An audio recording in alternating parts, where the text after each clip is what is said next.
My name is Ved and I welcome you to program your mind. आज मैं आपके साथ शेयर करने वाला हूं एक 6 स्टेप फॉर्मूला टू वेल्थ कि कैसे आप अपनी जिंदगी में अपने फाइनेंशियल गोल्स को अचीव कर पाए। मैं आपको बताऊं ये टेक्निक, ये फॉर्मूला मैंने स्टडी किया think and grow rich book में एंड आई वाज सरप्राइज्ड क्योंकि उस बुक में तो मैंने अभी पढ़ा, लेकिन इससे बहुत पहले से मैं लगभग सिमिलर स्टेप्स फॉलो कर रहा था। क्योंकि जब भी मुझे अपनी जिंदगी में कोई फाइनेंशियल गोल अचीव करना होता था तो मुझे बहुत अच्छे से पता होता था कि मेरी प्रेजेंट सिचुएशंस जो हैं उसके अकॉर्डिंग ये पॉसिबल नहीं है, लेकिन मैं कुछ स्टेप्स को फॉलो करता था अननोइंगली कि मैं एक डेफिनेट फॉर्मूले को फॉलो कर रहा हूं और मुझे बहुत अच्छे रिजल्ट्स मिलते थे। कई बार ऐसा होता था कि जब मैं अपने लर्निंग के लिए किसी ट्रेनिंग प्रोग्राम को अटेंड करना चाहता था, कोई ऐसा ट्रेनिंग प्रोग्राम जो शायद जितना मैं एक मंथ में अर्न करता था उससे 3 टाइम्स 4 टाइम्स ज्यादा उसकी कॉस्टिंग हुआ करती थी, लेकिन फिर भी मैं उस गोल को अचीव कर पाता था। तो मैंने जिस फॉर्मूले को यूज किया उसको मैं आपके साथ शेयर करने वाला हूं और ये थिंक एंड ग्रो रिच में भी आप इसे डिटेल में वहां पे भी पढ़ सकते हैं। मैं रिकमेंड करूंगा इस तरह की बुक्स आपको जरूर पढ़नी चाहिए। तो चलो लेट्स गेट स्टार्टेड कि कैसे हम शुरू करें, क्या क्या स्टेप्स है उसके। तो first step is definite amount. जब भी आपको अपनी जिंदगी में एक फाइनेंशियल टारगेट अचीव करना है तो डेफिनेट होना चाहिए कि वो टारगेट है क्या। जैसे मैं आपके हाथ में कुछ डार्ट्स दे दूं, जो डार्ट थ्रो करते हैं और एक पर्टिकुलर बोर्ड होता है कॉर्क बोर्ड जिसमें जाके वो हिट करता है, लगता है, और अगर वहां पे कुछ मेंशन ही नहीं है तो आप डार्ट हिट करेंगे कहां। दैट मीन्स आप एफर्ट करने वाले हैं, लेकिन एग्जैक्टली आपको कहां पहुंचना है अगर वो पता ही ना हो तो आप अपने एफर्ट किस डायरेक्शन में करेंगे। सिर्फ ये कहने से कि मुझे ज्यादा पैसा चाहिए या I want to make more money, तो ठीक है आज आपके पास जितना है मैं एक 100 रुपीज का नोट आपको दे देता हूं, आपके पास उससे ज्यादा हो गए जो अभी आपके पास थे, तो आपके सबकॉन्शियस माइंड का जो फाइनेंशियल गोल है वो तो अचीव हो गया। और आप सिर्फ इतना ही नहीं चाहते थे, तो आपको क्या करना है, आपको अपने माइंड को बताना है अ डेफिनेट अमाउंट कि exactly how much you want to achieve. That means आपका जो डार्ट है वो लगना कहां चाहिए, आपका स्पेसिफिक टारगेट क्या है, ये आपको डिफाइन करना होगा। मैं आपको बताऊं इसके पीछे एक मैजिकल पावर काम करती है। क्यों? क्योंकि जैसे ही आप एक डेफिनेट अमाउंट अपने माइंड में प्लान करते हैं आपका रेटिकुलर एक्टिवेटिंग सिस्टम काम करना शुरू कर देता है। ये क्या करता है कि दुनिया में बहुत सारी पॉसिबिलिटीज पहले भी हैं, लेकिन आप उनको एक्सप्लोर नहीं कर पा रहे। क्यों? क्योंकि आपके माइंड को पता नहीं है कि what exactly you want to achieve. तो जब आप एक डेफिनेट टारगेट देते हैं, एक फिक्स टारगेट देते हैं, तो आपके माइंड की पावर्स इस डायरेक्शन में काम करने लगती हैं कि इस टारगेट तक पहुंचने के लिए what is the best possible choice, best possible option. तो अगर 10 चीजें हैं तो उसमें से बेस्ट वे क्या होगा, ये ऑटोमेटिकली आपको उस डायरेक्शन में लेके जाने के लिए आप पिक कर लेंगे, और ये सबकॉन्शियस लेवल पे होता है। तो आपको बहुत स्पेसिफिक होना चाहिए कि what is the definite amount जिसको आप क्रिएट करना चाहते हैं, राइट। तो ये फर्स्ट स्टेप है, बहुत ज्यादा इंपॉर्टेंट स्टेप है। तो अभी के अभी आप एक पेन और पेपर लेके आइए, इस वीडियो को आप पॉज करो, आप जाके एक नोटपैड, एक पेन, पेपर, कुछ भी आप लेके आओ और अभी के अभी आप एक डेफिनेट अमाउंट लिखो, this is the amount that I want to achieve, right. अब चलते हैं सेकेंड स्टेप के ऊपर, और वीडियो पॉज करके आपको ये काम जरूर करना है, आगे वीडियो मत देखो, आप रोक दो इसे। ओके चलो, आई एम एज्यूमिंग कि आप वापस आ चुके हैं एक पेपर एंड पेन के साथ। Let's get started. Now next step जो है, जो बहुत ज्यादा इंपॉर्टेंट है, वो ये है कि what will you give in exchange of that amount. अब आप बहुत ध्यान से समझना, मैं आपको कोई सुपरफिशियल टेक्निक नहीं बता रहा हूं कि बस आप कुछ मिराकल कर लेंगे अपनी जिंदगी में ऑटोमेटिकली, ऐसा नहीं होता। मिराकल सच में होते हैं, लेकिन जब आप एक स्पेसिफिक पैटर्न को, एक स्पेसिफिक स्ट्रेटजी को फॉलो करते हैं। तो आपको क्या करना है, आपको यह सोचना है कि जो अमाउंट मैंने डिसाइड किया है, इस अमाउंट को अपनी जिंदगी में लाने के लिए एक्सचेंज में मैं क्या दूंगा। आप एक बात बहुत ध्यान से समझना, आपके और यूनिवर्स के बीच में हमेशा एक एक्सचेंज चल रहा है और यूनिवर्स हमेशा आपको मल्टीप्लाई करके चीजें देता है। यानी कि जो भी आप यूनिवर्स को देते हैं, it multiplies it and returns back. जैसे मैं आपको बताता हूं, आप समझ सकते हैं इसे एक लैंड की तरह, एक ग्राउंड की तरह। जब आप कोई एक सीड किसी ग्राउंड में प्लांट करते हैं तो जो पेड़ उसमें से निकलता है, जो प्लांट उसमें से निकलता है, क्या सिर्फ उसमें से एक फ्रूट या एक सीड निकलता है? नहीं, मल्टीप्लाई निकलते हैं, यानी बहुत सारे निकलते हैं। आप एक आम की गुठली को प्लांट करते हैं, एक पेड़ निकलता है और उससे हजारों आम क्रिएट होते हैं, इस दुनिया में जनरेट होते हैं। इसी तरीके से यूनिवर्स के साथ है। जब आप यूनिवर्स से डिमांड कर रहे हैं कि ये अमाउंट मुझे अपनी जिंदगी में चाहिए, तो इन रिटर्न आप क्या देने वाले हैं। और मैं आपको बताऊं, जब आप इन रिटर्न क्या देने वाले हैं इसको प्लान कर लेते हैं तो यूनिवर्स आपको कई टाइम ज्यादा देना शुरू कर देता है। ये मैंने एक्सपीरियंस किया अपनी लाइफ में और आप भी करके देख सकते हैं। Because what ever you plan it comes back multiplied. जो भी आप प्लान करेंगे वो मल्टीप्लाई होकर वापस आएगा, ये आपको हमेशा याद रखना है। तो आप एक्सचेंज में क्या दे सकते हैं? अब हो सकता है आपका माइंड ये कह रहा हो कि मेरे पास अभी देने के लिए क्या है, मेरे पास तो कोई ऐसा प्रोडक्ट, कोई ऐसी सर्विस शायद कुछ भी नहीं है। लेकिन ये गलत है। आप सच में सोच के देखो कि आपके पास आज ट्रूली क्या पोटेंशियल है। एग्जैक्टली आप क्या कर सकते हैं अपनी जिंदगी में, क्या क्या ऑप्शंस आपके पास अवेलेबल हैं, आपको क्या आता है, क्या आप सिखा सकते हैं, किस तरीके से आप सर्व कर सकते हैं किसी को, आप क्या क्या कर सकते हैं। और मैं आपको बताऊं, जब आप अपने माइंड से सही क्वेश्चंस पूछना शुरू करते हैं, क्योंकि ये बहुत बड़ी पावर है। जब आप कहते हैं मैं कर ही क्या सकता हूं, तो आपका माइंड कहता है हाँ तुम कुछ नहीं कर सकते। लेकिन जब आप अपने माइंड से ये पूछते हैं मैं क्या क्या कर सकता हूं, तो आपका माइंड आपको जवाब देना शुरू करता है। ये बहुत पावरफुल क्वेश्चंस हैं अपने माइंड से पूछने के लिए। तो वो पेपर पेन जो भी आप लेके आए हैं, आप उसमें सेकंड पॉइंट लिखो और आप चेक करो कि what exactly I can give in exchange. जो भी अमाउंट मैंने डिसाइड किया है, इसके एक्सचेंज में मैं क्या क्या दे सकता हूं, मेरे पास क्या कैपेबिलिटीज हैं, क्या नॉलेज है, क्या एफर्ट्स मैं पुट कर सकता हूं, what all can I do. और मैं आपको बताऊं, आप इसको जैसे ही सोचना शुरू करेंगे, शुरू के 1-2 मिनट थोड़े डिफिकल्ट होंगे, क्योंकि शुरू में आपका स्टेट ऑफ माइंड वो नहीं बना है जिसमें आपके आंसर्स आ रहे हो। लेकिन जैसे ही आप ये 1-2 मिनट के टाइम को क्रॉस करते हैं और 1-2 पॉइंट्स आप लिखना शुरू करते हैं, बहुत सारे पॉइंट्स आने शुरू हो जाते हैं। मैं आपको बताऊं, एक इंसान था जिसने मिलियंस ऑफ डॉलर्स का बिजनेस क्रिएट किया और वो सब कुछ क्रैश होकर खत्म हो गया। फिर उसने बहुत ज्यादा पैसा मार्केट से लिया कर्ज की तरह, ये यूएस की बात है, कर्ज की तरह उसने पैसा लिया और उसने सोचा कि अब की बार मैं बिजनेस क्रिएट कर लूंगा, और फिर भी वो नहीं कर पाया। दैट मीन्स जो उसने कमाया था वो खत्म हो गया, जो उसने उधार लिया था वो भी खत्म हो गया। तो वो क्या करता है, वो बीच के पास जाता है और सोचता है कि अब मैं जाके सुसाइड कर लूं, क्योंकि मेरी जिंदगी में इतना सारा डेप्थ है और मेरे पास कुछ भी नहीं है। तो उस ड्यूरेशन में, जिस समय वो सोच रहा था, प्लान कर रहा था कि कैसे मैं अपने आप को खत्म करूं, उसी ड्यूरेशन में उसे एक वहां पे ओल्ड पर्सन मिला, एक ओल्ड इंसान मिला। और उस इंसान ने इससे पूछा कि तुम क्या करने जा रहे हो। तो इसने इसको बताया कि मेरी जिंदगी में मैंने बहुत सारा नुकसान किया है, बहुत सारा पैसा लिया है, वो भी खत्म हो गया। अब तो बस मैं ये चाहता हूं कि किसी तरीके से मैं मर जाऊं और मेरे इंश्योरेंस से जो पैसा मिलेगा उससे मेरी फैमिली चल सकेगी, यानी फैमिली सर्वाइव कर पाएगी। तो इस इंसान ने कहा अच्छा तो तुम कर क्या सकते हो अपनी जिंदगी में, क्या क्या ऑप्शंस हैं। तो उसने बोला मेरे पास तो कोई ऑप्शन नहीं है, मैं कभी पुलिस डिपार्टमेंट में हुआ करता था, मेरे पास सिर्फ उसकी ट्रेनिंग है, कोई बहुत बड़ी एजुकेशन नहीं है, उस जॉब को मैं छोड़ चुका हूं, and no one is offering me job now. तो मेरे पास ना कोई बिजनेस है, ना कोई पैसा है, ना कोई जॉब है।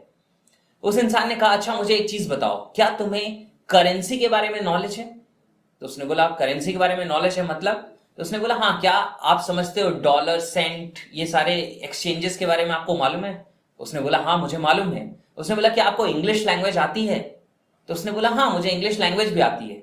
तो उसने बोला सोचो तुम्हारे पास 2 ऐसी कैपेबिलिटीज हैं जो उन सारे लोगों के पास नहीं थी जो यूएस में आए, और ना ही उन्हें यहाँ के अमाउंट के बारे में कुछ पता था, ना ही यहाँ की लैंग्वेज जानते थे, लेकिन वो बहुत सक्सेसफुल हुए। तो तुम क्यों नहीं हो सकते हो? और उस पर्सन ने उसको मेंटर करना शुरू किया, यानी कि गाइडेंस देना शुरू किया, इन स्टेप्स को बताना शुरू किया, शेयर करना शुरू किया, और उस पर्सन ने वापस बहुत बड़ा फॉर्च्यून, बहुत बड़ा बिजनेस क्रिएट किया। क्योंकि उसका फोकस वहां से शिफ्ट हो गया कि मुझे क्या नहीं आता, और यहां शिफ्ट हो गया कि मुझे क्या क्या आता है, स्टिल आई हैव पोटेंशियल। उसका बिलीफ चेंज हो गया। तो आप ध्यान से समझो, आज भी आपके पास एक्सचेंज में देने के लिए कुछ है। There is something that you know, आपको सिर्फ उसको एक्सट्रैक्ट करना है, अपने माइंड में से निकालना है और उसको एक्शन में डालना है, राइट? तो सेकेंड स्टेप आपने आइडेंटिफाई किया कि आपको एक्सचेंज में क्या देना है, उसकी एक लिस्ट प्रिपेयर करो। नाउ अब थर्ड स्टेप पे आते हैं, टाइम बाउंड। जो भी आपने अपना टारगेट, अपना फाइनेंशियल गोल सेट किया है, ये कितने टाइम में आप अचीव करने वाले हो। मैं बताऊं, जब कई बार मैं नेटवर्क मार्केटिंग के लोगों के साथ इंटरेक्ट करता हूं, वो जब मेरे से इंडिविजुअल सेशंस लेते हैं, कोचिंग लेते हैं, तो कई बार मैं उनसे पूछता हूं कि आपका गोल क्या है। वो कहते हैं मुझे डायमंड बनना है या क्राउन बनना है। तो मैं अगला क्वेश्चन पूछता हूं कब तक बनना है, और अगर जवाब नहीं होता तो मैं कहता हूं कि क्या 100-200 ईयर्स में आप बनना चाहते हो? 100-200 साल में भी बन जाएंगे तो चल जाएगा। और वो हंसने लगते हैं कि सर क्या बात कर रहे हैं आप। तो मैंने कहा जब आपने अपने माइंड को बताया ही नहीं है कि एग्जैक्टली आप कब अपने टारगेट को अचीव करना चाहते हैं, करने वाले हैं, जब तक आपने डिसाइड नहीं किया है, तब तक आपका पोटेंशियल कैसे यूटिलाइज होगा? तो आप ध्यान से समझो कि आपका जो भी फाइनेंशियल गोल है, इसके लिए एक टाइम बाउंड लिमिट आपको रखनी होगी। और ये रियलिस्टिक होनी चाहिए। मतलब आपका माइंड एक्सेप्ट करना चाहिए कि yes it is possible for me, क्योंकि पूरी दुनिया में किसी और के लिए पॉसिबल हो भी सकता है और नहीं भी हो सकता है, लेकिन आपके लिए क्या है ये आपको इनर फीलिंग्स बता देंगी। तो आपको चेक करना है कि मेरी फीलिंग्स क्या कहती हैं। अगर मैं सच में अपने पोटेंशियल को एक्शन में लगाऊं तो can I achieve this target, right? तो ये आपको करना है। तो एक टाइम बाउंड डेट सेट करिए, एक स्पेसिफिक डेट सेट करो आप कि इस डेट तक मैं ये अचीव करना चाहता हूं। जैसे मैं आपको बताऊं, जब मैं अपने ट्रेनिंग प्रोग्राम्स के लिए डिसाइड करता था कि ये ट्रेनिंग प्रोग्राम मुझे जाके ज्वाइन करना है, मुझे लर्न करना है, तो एक स्पेसिफिक डेट मुझे स्पेसिफाई करनी होती थी कि इस डेट तक मुझे ये अमाउंट चाहिए, और हमेशा वो टारगेट हिट होता था, क्योंकि मैंने पैसे के चैलेंज के कारण कभी भी कोई भी ट्रेनिंग नहीं मिस की है, कोई भी नहीं, not even a single training जो मैं करना चाहता था और मैंने पैसे के कारण छोड़ी हो। और ऐसा नहीं है कि वो पैसा मेरे पास ऑलरेडी होता था, नहीं, वो हर बार मैंने क्रिएट किया, राइट? नाउ नेक्स्ट चलते हैं आगे। Now the fourth topic is strategy. अब स्ट्रैटेजी क्या होगी? आपने ये डिसाइड कर लिया कि स्पेसिफिक क्या अमाउंट चाहिए, आपने ये डिसाइड कर लिया इन एक्सचेंज आप क्या देने के लिए रेडी हो, आपने ये डिसाइड कर लिया कि किस टाइम लिमिट तक आपको ये हिट करना है, ये टारगेट अचीव करना है। अब इसके बाद आती है स्ट्रैटेजी, कि इस स्ट्रैटेजी आप कैसे बिल्ड करोगे। आपके पास एक स्ट्रैटेजी होनी चाहिए, एक एक्शन प्लान होना चाहिए। कई बार आपने सुना होगा failing to plan is planning to fail, यानी कि अगर आप प्लान नहीं कर पा रहे हो तो एक्चुअली आप फेल होने का प्लान बना रहे हो। आप समझ रहे हैं इस बात को, ये कितना इंपॉर्टेंट है कि आपके पास जो एक्सचेंज में देने के लिए है उससे आप क्या ऐसा करेंगे कि that much amount will get created. आपकी स्ट्रैटेजी क्या होगी? और मैं आपको बताऊं, यहां पे मैं आपको रिकमेंड करूंगा, मेरी एक और वीडियो है how to achieve any financial goal fast. उस वीडियो को भी आप जरूर देखना, क्योंकि उसमें मैंने इससे रिलेटेड कुछ चीजों को बहुत डिटेल में एक्सप्लेन किया हुआ है। It will really help you out. तो आपको क्या करना है, आपको स्ट्रैटेजी बिल्ड करनी है कि आपका एक्शन प्लान क्या होगा, आज आप क्या कर रहे हैं और कैसे आप अपने टारगेट को अचीव कर सकते हैं। आपका एक्शन प्लान क्या है, आप क्या क्या करेंगे। जैसे मैं एक एग्जांपल लेता हूं, आज मेरे कुछ वीडियो कोर्सेज हैं। जैसे मेरा एनएलपी का जो ऑनलाइन कोर्स है उसकी कॉस्टिंग है 15,000, अभी 10,500 में वो अवेलेबल है। अभी रिसेंटली मैंने एक ट्रेनिंग ज्वाइन करने का डिसीजन लिया, उस ट्रेनिंग में मेरी पूरी कॉस्टिंग आएगी 2 लाख रुपीज। तो मैंने उसमें चेक किया कि 2 लाख रुपीज इसकी अमाउंट है, ये अमाउंट मेरे पास ऑलरेडी है, मैं एंगेज कर सकता हूं। लेकिन मैंने अपने माइंड को एक टारगेट दिया कि नहीं, मुझे इस अमाउंट को क्रिएट करना है। तो कैसे क्रिएट करेंगे, मैंने स्ट्रैटेजी सोचना शुरू की। तो मैंने देखा मेरे पास एक प्रोडक्ट है जिसकी कॉस्ट है 10,500 रुपीज, जिसको लोग आज ले रहे हैं।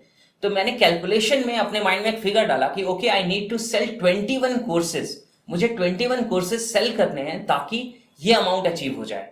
और फिर मैंने उसके लिए स्ट्रैटेजी बिल्ड की, क्योंकि ऑटोमेटिकली तो ये नहीं हो रहा, ऑटोमेटिकली तो शायद every month 5 to 8 10 courses sale हो रहे हैं, कभी कभी ज्यादा कभी कभी कम, लेकिन अगर इतने हो रहे हैं तो 21 एक ड्यूरेशन में सेल करने के लिए क्या स्ट्रैटेजी होगी। और मैंने प्लानिंग की, मैंने उसके ऊपर एक्शन लेना शुरू किया। तो जब मैं इसको एक्शन में डाल रहा हूं देन इट इज श्योर कि ये अमाउंट, ये टारगेट हिट होने वाला है, ये अचीव होने वाला है। और मैं आपको बताऊं कि I am on that way, ये अचीव हो रहा है। और इसलिए मैं आपके साथ शेयर कर रहा हूं क्योंकि बहुत सारे लोग अपनी जिंदगी में फाइनेंसेस की कमी के कारण बहुत कुछ जो वो करना चाहते हैं, जो वो कर सकते हैं, वो नहीं कर रहे। और अगर आपको ये फॉर्मूला मिल जाए, मैं जानता हूं ये थोड़ी डिटेल वीडियो है, यूट्यूबर्स जनरली जो वीडियो बनाते हैं 5-10 मिनट्स की इंगेजिंग वीडियोस बनाते हैं जिसमें आप इंजॉय करते हैं, कुछ सीखते भी हैं। लेकिन मेरा टारगेट सिर्फ आपको एंटरटेन करना नहीं है, मैं आपको सच में कुछ देना चाहता हूं जिससे आप ट्रांसफॉर्मेशन क्रिएट कर सके, चेंज क्रिएट कर सके। क्योंकि ये टाइम जो मैं एफर्ट डाल रहा हूं, टाइम एंड एफर्ट में लगा रहा हूं इस वीडियो को क्रिएट करने में, आप क्या चाहेंगे कि ये वेस्ट हो जाए? मुझे पता है आप ऐसा नहीं चाहेंगे। तो जो चीजें मैं बता रहा हूं इसको आप अप्लाई करना शुरू करो, आप एक्शन में डालना शुरू करो। Since last 7-8 years I am practising all these things और मुझे बहुत मिराकुलस रिजल्ट मिले हैं, आपको भी मिल सकते हैं। तो आपको स्ट्रैटेजी बिल्ड करनी है। आप समझ गए इस बात को कि आपका एक्शन प्लान क्या होगा। जैसे मैंने फिक्स किया कि ओके इतने कोर्सेज सेल करने के लिए मुझे और क्या करना होगा, शायद मुझे कहीं कुछ कमेंट्स का रिप्लाई करना होगा, कुछ ईमेल हैं जो पेंडिंग हैं जिनका रिस्पॉन्स देना होगा, कुछ लोगों को नए मेल सेंड करने होंगे, कुछ ऑफर्स देने होंगे। अगर ये सब मैं करूंगा तो ये मेरी स्ट्रैटेजी है कि मेरे वो नंबर ऑफ कोर्सेज सेल हो।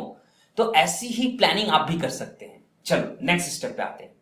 अब यहां तक आपने जब कर लिया, अब माइंड के पावर का रोल आ जाता है और वो कैसे अप्लाई करना है वो मैं बताता हूं, उसी पे तो मैं काम कर रहा हूं। दैट इज, आपको अब एक सिंपल स्टेटमेंट क्रिएट करना है सिंपल स्टेटमेंट क्या क्रिएट करना है मैं आपको बताऊं। आपको विद इन 3-4 लाइन्स या एक बहुत स्मॉल पैराग्राफ में ये चीजें लिखनी है कि this is the definite amount that I am creating till this date या बाय दिस डेट, और इसके एक्सचेंज में यानी कि to receive this amount in my life, इसके एक्सचेंज में मैं ये सर्विसेज लोगों को देने वाला हूं या ये चीजें मैं करने वाला हूं। This is what I am going to pay back, right. ये आपको डिसाइड करना है और आपकी स्ट्रैटेजी को बहुत ही शॉर्ट 1-2 लाइन में लिखना है कि मैं इतने घंटे या इतना एफर्ट पुट करने वाला हूं every day to achieve this target. तो ये है, यहां तक आपका एक मिनी स्टेटमेंट क्रिएट हो जाएगा। अब देखो ये मिनी स्टेटमेंट की पावर क्या है। जब आप ये कोई भी चीज को सिंपल और स्पेसिफिक वे में डिफाइन करते हैं तो ये बात आपके सबकॉन्शियस माइंड को एक्सेप्ट करना बहुत आसान हो जाता है। जब भी आप कोई मुश्किल, डिफिकल्ट, कंफ्यूजिंग चीज लर्न करने की कोशिश करते हैं या अपने सबकॉन्शियस माइंड में प्लान करने की कोशिश करते हैं तो वो बात उसे समझ नहीं आती, क्योंकि सबकॉन्शियस माइंड के पास लॉजिक्स नहीं है, उसको बहुत सिंपल स्टेटमेंट में चीजें देनी होती हैं। तो आपको बहुत सिंपल स्टेटमेंट में देना पड़ेगा। जैसे मैंने जब किया तो मैं आपको बताता हूं, अभी मैं रिसेंट की बात करता हूं, जो मैंने अभी टारगेट फिक्स किया है। तो मैंने एक डेफिनेट अमाउंट लिया, okay I am creating 2,10,000 rupees by selling 21 courses of online NLP course, right. और उसके लिए फिर मैंने क्या बोला, I am selling these courses by 7th of October। तो मैंने एक डेट डाली कि 7th of October तक ये कोर्सेज मेरे सेल हो रहे हैं। और इसके बाद फिर मैंने क्या डाला, सिंपल स्टेटमेंट जो क्रिएट हो रही है इसमें मैं कह रहा हूं कि in exchange of this my strategy is कि मुझे बहुत सारे लोगों को सर्व करना है। So I am building this strategy जिसमें हर रोज मैं अपना टाइम एंगेज कर रहा हूं to hit this target. I am replying to emails, I am replying to comments, मैं नए लोगों को मेल सेंड कर रहा हूं, मैं अपनी टीम के साथ वर्क कर रहा हूं, उनको मोटिवेट कर रहा हूं कि ये टारगेट हिट करना है। आप समझ रहे हैं इस चीज को। तो this is a simple statement. और जब ये पूरी की पूरी तरीके से डेवलप हो जाती है, फिर अगला और लास्ट स्टेप है कि आप इसको सबकॉन्शियस माइंड में प्लांट करो। थिंक एंड ग्रो रिच में तो उन्होंने जो तरीका बताया, उन्होंने कहा है कि आप इसको सिंपल स्टेटमेंट को रात में सोने से पहले और सुबह उठने के बाद सबसे पहले आप इस स्टेटमेंट को लाउड वॉइस में पढ़ो और try to feel it as if it is happening. बहुत ही अच्छी चीज उन्होंने कही है। मेरा जो वे है, मैं इसमें कुछ चीजें और ऐड कर देता हूं क्योंकि मैं एनएलपी पे वर्क कर रहा हूं। एनएलपी बात करता है विजुअल्स, ऑडियोज एंड फीलिंग्स की। आपका सबकॉन्शियस माइंड वीएके यानी कि विजुअल्स, ऑडियोज और फीलिंग, जिसे काइनेस्थेटिक सेंस कहते हैं एनएलपी की लैंग्वेज में, इस पे वर्क करता है। इसके हिसाब से वो इस लैंग्वेज को समझता है, प्रोसेस करता है। तो मैं क्या करता हूं कि ये इमेजेस मुझे सिर्फ रात में और सुबह ही नहीं, दिन में कई बार ऐसा होता है कि whenever I am even doing something, उस समय भी मेरे माइंड में ये इमेजेस चल रही होती हैं, वो साउंड्स चल रही होती है, यानी कि वो कॉम्प्लीमेंट्स मैं अपने आप को दे रहा होता हूं, वो चीजें फील कर रहा होता हूं कि यस मैं अपने टारगेट को अचीव कर रहा हूं। और मैं आपको बताऊं कि टारगेट को अचीव करने के साथ साथ मेरी सबसे ज्यादा जो ड्राइविंग फोर्स होती है वो ये होती है कि ये टारगेट मैं क्यों अचीव करना चाहता हूं। तो वन रीजन इज कि एक पर्टिकुलर प्रोग्राम जो मुझे अटेंड करना है, उसके लिए वहां पे जाके मैं क्या कुछ लर्न करके आऊंगा, कितना कुछ कंट्रीब्यूट कर पाऊंगा आप लोगों के साथ। तो एक ये चीज, और दूसरी ये कि what I M contributing in exchange, यानी कि जो भी मैंने डिसाइड किया डेफिनेट अमाउंट, इसको अचीव करने के लिए मैं कुछ सर्व करूंगा तभी तो ये आएगा। तो I will get an opportunity to serve so many people. तो ये सारी की सारी चीजें मैं अपने माइंड में प्लान कर रहा हूं थ्रू विजुअलाइजेशन, और कई बार खुली आंखों के विजुअलाइजेशन से। विजुअलाइजेशन अगर आप टाइप करेंगे यूट्यूब पे तो आपको मेरी बहुत सारी वीडियोस मिलेंगी जो उनसे डिफरेंट हैं, जो कन्वेंशनली लोग विजुअलाइजेशन के ऊपर वीडियोस क्रिएट करते हैं। क्योंकि जो मैं आपको बता रहा हूं वो मैंने अप्लाई किया है अपनी जिंदगी में और रिजल्ट्स क्रिएट किए हैं। You can do the same. तो आपको ये बात समझनी है कि आपके सबकॉन्शियस माइंड में आपको प्लांट करना है ये सारी की सारी चीजों को, और स्पेसिफिकली इस सिंपल स्टेटमेंट को। तो आपको क्या करना है, आप ध्यान से समझो। इस स्टेटमेंट को आप बिल्ड करो। डेफिनेटली आप इस स्टेटमेंट को रिवाइज करो सोने से पहले और सुबह उठने के बाद। जैसा थिंक एंड ग्रो रिच में नेपोलियन हिल ने कहा है, आप इसे लाउड वॉइस में भी कर सकते हैं, फील करते हुए, विजुअलाइज करते हुए, मिरर में अपने आप को देखते हुए। और मैं आपको साथ के साथ रिकमेंड करूंगा कि जब भी आपको टाइम मिले, खुली आंखों से या आंखें बंद करके, it is your choice, see it happening, और फिर आप देखो आपकी जिंदगी में कितने सारे चेंजेस आते हैं। और मैं बहुत ज्यादा आपको रिकमेंड करूंगा कि जो भी आप अपना टारगेट सेट कर रहे हैं, जरूर ये कमेंट सेक्शन में आप टाइप करो। मैं पूरी कोशिश करूंगा कि मैं खुद उनको रिप्लाई करूं, और अगर कुछ सजेशन की जरूरत है मैं वो भी आपको दूंगा। और आपको क्या करना है, जब आप अपने टारगेट को हिट करते हैं, स्ट्रैटेजी को फॉलो करते हैं, आपको जो रिजल्ट्स मिलते हैं उनको भी आप कमेंट सेक्शन में टाइप करो। ये बहुत सारे लोगों को मोटिवेट करेगा। You will be a motivational factor for many people. ऐसा हो सकता है। राइट? तो ये सारी चीजों को आपको एक्शन में डालना है और बहुत कमाल के रिजल्ट्स क्रिएट करने हैं। और ये वीडियोस अगर आप अच्छी लगती हैं आपको, तो आप इनको शेयर भी कर सकते हैं लोगों के साथ। और अगर अभी तक चैनल को सब्सक्राइब नहीं किया तो डेफिनेटली कर लीजिए। So I wish you wonderful life ahead. Take care, bye bye.